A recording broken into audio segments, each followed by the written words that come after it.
तमसा नदी। अयोध्या से 20 किलोमीटर दूर है तमसा नदी। यहाँ पर श्री राम ने नाव से नदी पार की थी। श्रृंगवेरपुर तीर्थ, प्रयागराज से 20 से 22 किलोमीटर दूर श्री राम श्रृंगवेरपुर पहुँचे, जो निषादराज गुह का राज्य था। यहीं पर गंगा के तट पर उन्होंने केवट से गंगा पार करने को कहा था। श्रृंगवेरपुर को वर्तमान में सिंगरौर कहा जाता है। कुरई गांव, सिंगरौर में गंगा पार कर भगवान श्री राम कुरई में रुके थे। प्रयाग, कुरई से आगे चलकर श्री राम अपने भाई लक्ष्मण और पत्नी सहित प्रयाग पहुँचे थे। कुछ साल पहले तक प्रयाग को इलाहाबाद कहा जाता था। चित्रकूट, प्रभु श्री राम ने प्रयाग संगम के समीप यमुना नदी को पार किया और फिर पहुंच गए चित्रकूट। चित्रकूट वह स्थान है जहां श्री राम को मनाने के लिए भरत अपनी सेना के साथ पहुंचे थे, क्योंकि राजा दशरथ का देहांत हो चुका था। भरत ने यहाँ से श्री राम की चरण पादुका ले जाकर उनकी चरण पादुका रखकर राज्य किया था। सतना, चित्रकूट के पास ही सतना यानी मध्य प्रदेश में स्थित अत्रि ऋषि का आश्रम था। हालांकि पत्नी अनुसुईया के साथ महर्षि अत्रि चित्रकूट के तपोवन में रहा करते थे, लेकिन सतना में रामवन नामक स्थान पर भी श्री राम रुके थे, जहाँ ऋषि अत्रि का एक और आश्रम था। दंडकारण्य, चित्रकूट से निकलकर श्री राम घने वन में पहुँच गए। असल में यही था उनका वनवास। इस वन को उस काल में दंडकारण्य कहा जाता था।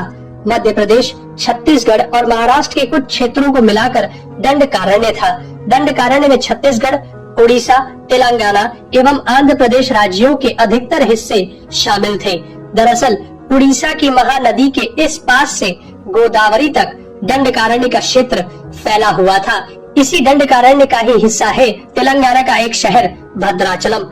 गोदावरी नदी के तट पर बसा यह शहर सीता रामचंद्र मंदिर के लिए प्रसिद्ध है।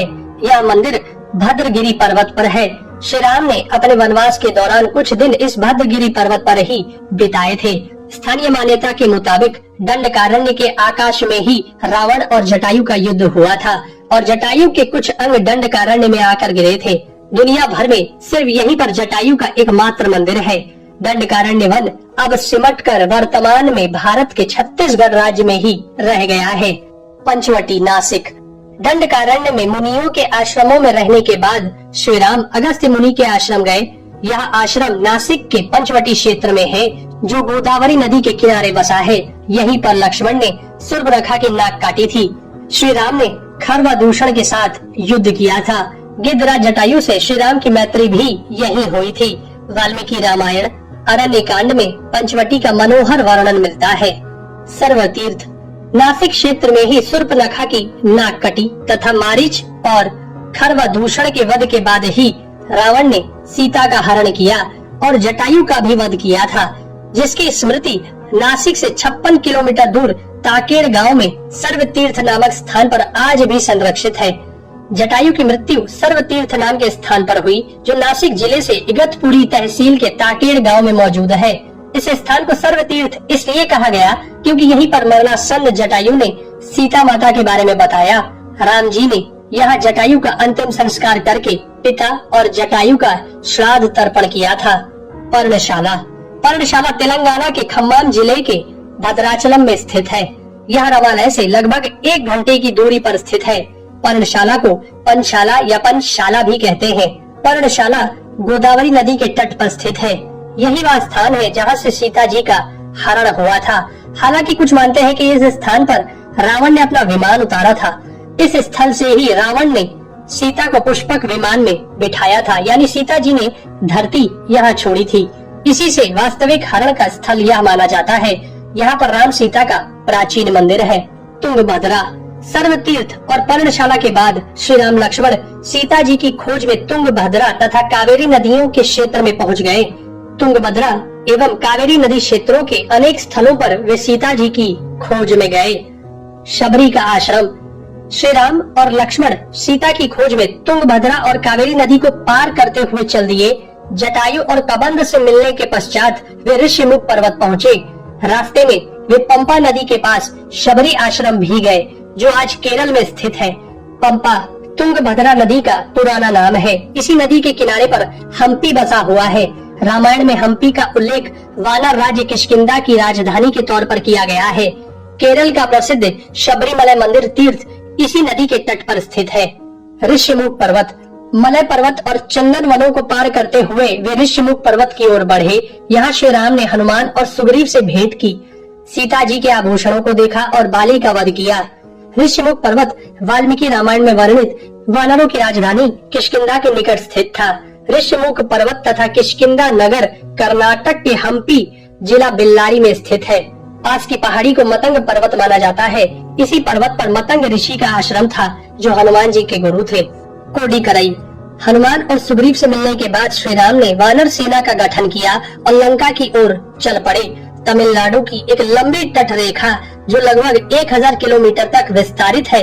कोडिकरई समुद्र तट वेलांकनी के दक्षिण में स्थित है, जो पूर्व में बंगाल की खाड़ी और दक्षिण में पाल्क स्ट्रेट से घिरा हुआ है।